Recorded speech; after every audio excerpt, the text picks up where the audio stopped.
별주부전 진짜 이야기. 깊은 바닷속 갖가지 보석들로 장식된 예쁜 용궁이 있었어요. 그 용궁에는 금색 줄이 주렁주렁 매달린 왕관을 쓴 용왕이 있었지요. 그런데 어느 날 용왕이 큰 병에 걸리고 말았어요. 용왕은 아무것도 먹지 못하고 잠도 제대로 자지 못해 빼빼 말라갔어요. 용하다는 의원들이 많이 다녀갔지만 누구 하나 용왕이 왜 아픈 건지 똑부러지게 말해주는 이는 없었어요. 그때 저 멀리 남해 바다에서 한 의원이 찾아왔어요. 바다 밖으로 나가면 이렇게 기다란 귀를 가진 토끼라는 동물이 있습니다.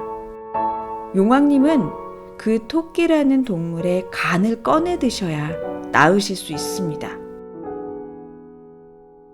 남해바다 의원은 손으로 기다란 귀를 흉내내며 말했어요. 의원의 이야기를 들은 궁궐 안의 동물들은 하나같이 기뻐했어요. 용왕님이 꼼짝없이 돌아가실 거라고 생각했는데 토끼의 간을 먹으면 나을 수 있다고 하잖아요. 뭐가 걱정이겠어요? 이제 토끼만 잡아오면 되는데. 그런데 누가 토끼를 잡아오지? 적어도 문어가 이렇게 말하기 전까지는 말이죠. 사실 용궁에 살고 있는 물고기들 중 누구도 물 밖에 나갈 수 있는 이는 없었어요. 물 밖으로 나갔다가는 숨을 못 쉬는 것은 물론 피부까지 말라붙어서 금세 죽고 말 테니까요. 용왕은 궁궐 안에 있는 모든 물고기들을 하나하나 쳐다봤어요. 그리고 쳐다볼 때마다 고개를 설레설레 저었지요. 정말 바깥으로 나갈 수 있는 물고기는 하나도 없었어요. 그때였어요. 용왕은 자라를 보고 무릎을 탁 쳤어요. 그래, 자라 대신 그대야말로 물 밖에서도 살 수 있지 않소? 자라 대신께서 나를 위해 토끼를 좀 데려와 주시겠소? 용왕의 말이 맞았어요. 자라는 물속에서도 물 밖에서도 모두 숨을 쉴 수 있었지요. 자, 지혜로운 것을 칭찬해야 한다고 해보자고요. 그럼 이 순간 자라도 지혜를 부릴 수 있지 않았을까요? 내가 물 밖에서 숨을 쉴 수 있긴 하나 대신 강렬한 햇빛 때문에 앞을 볼 수가 없다. 그런데 내가 어찌 토끼를 알아보고 데리고 오겠느냐. 뭐 이렇게 말이죠. 자라라고 그런 꾀를 부릴 수 없었을까요? 자라는 그렇게 할 수 있었지만 그렇게 하지 않았어요. 네, 용왕님, 제가 다녀오겠습니다. 건강한 모습으로 조금만 기다려 주십시오. 자라는 조금도 주저하지 않고 물 밖을 향해 헤엄쳐 갔어요.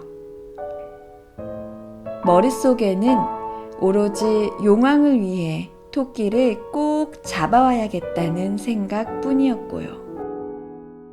바깥으로 나온 자라는 마치 거짓말처럼 금방 토끼와 마주쳤어요.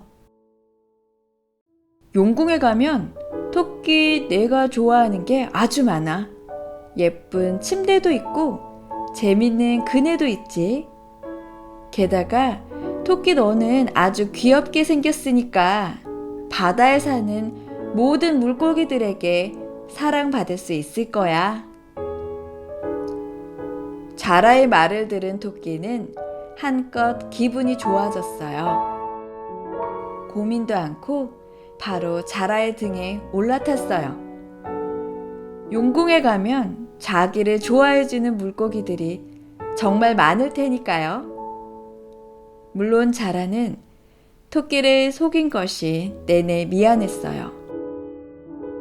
하지만 당장은 아픈 용왕에 대한 걱정과 용왕 앞에서 하고 온 약속만 떠올리기로 했지요. 이윽고 토끼와 자라가 용궁에 도착했어요. 그런데 예뻐해주고 사랑해줄 줄로만 알았던 물고기들이 전부 몰려와 토끼를 끈으로 묶는 게 아니겠어요? 물고기들은 토끼를 용왕 앞에 떡하니 갖다 놓았어요.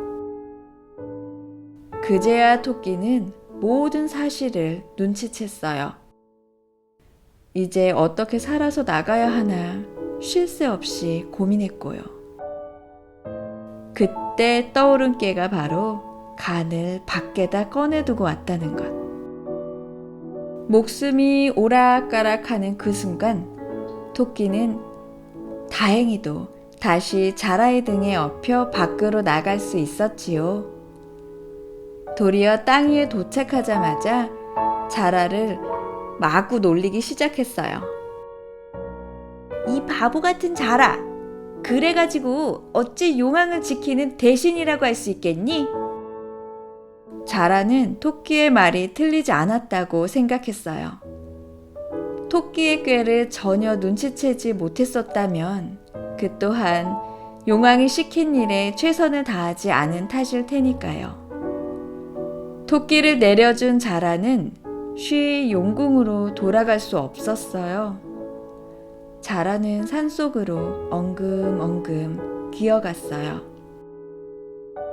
지금까지 자기가 용왕에게 충성을 다하지 못했던 때가 얼마나 많았는지 생각해 보면서 말이에요. 또 토끼의 말대로 자라가 정말 바보 같다고 여길 수도 있는 게 자라는 정말 이 산속 어딘가에 토끼의 간이 꺼내져 있지는 않을까 한 가닥 희망을 붙잡고 있었던 거예요. 금세 자라의 눈에서 눈물이 흘렀어요. 이대로 용궁으로 돌아가면 자라 대신의 자리를 내놓아야 함은 물론이요. 용궁에서 쫓겨날지도 모를 일이거든요. 그보다 더 가슴 아픈 건 결국 누구도 용왕의 병을 낫게 해드리지 못했다는 것. 자라는 모든 일이 자신의 잘못 때문이라고 여겼어요. 그때였어요. 자라 앞에 하얀 한복을 차려입은 산신령이 나타났어요. 자라는 깜짝 놀라서 두 눈을 끔벅였어요. 산신령은 자라에게 짙은 초록색의 약초를 건넸어요. 그건 다름 아닌 산삼이었지요. 용왕을 생각하는 너의 마음이 토끼의 꾀보다 훌륭하도다. 산신령은 자라의 머리를 쓰다듬어 주었어요. 그 이후 용왕은 자라가 가져온 산삼을 먹고 씻은 듯이 나을 수 있었어요. 또한 자라는 대신 자리보다 더 큰 벼슬을 내려받을 수 있었답니다.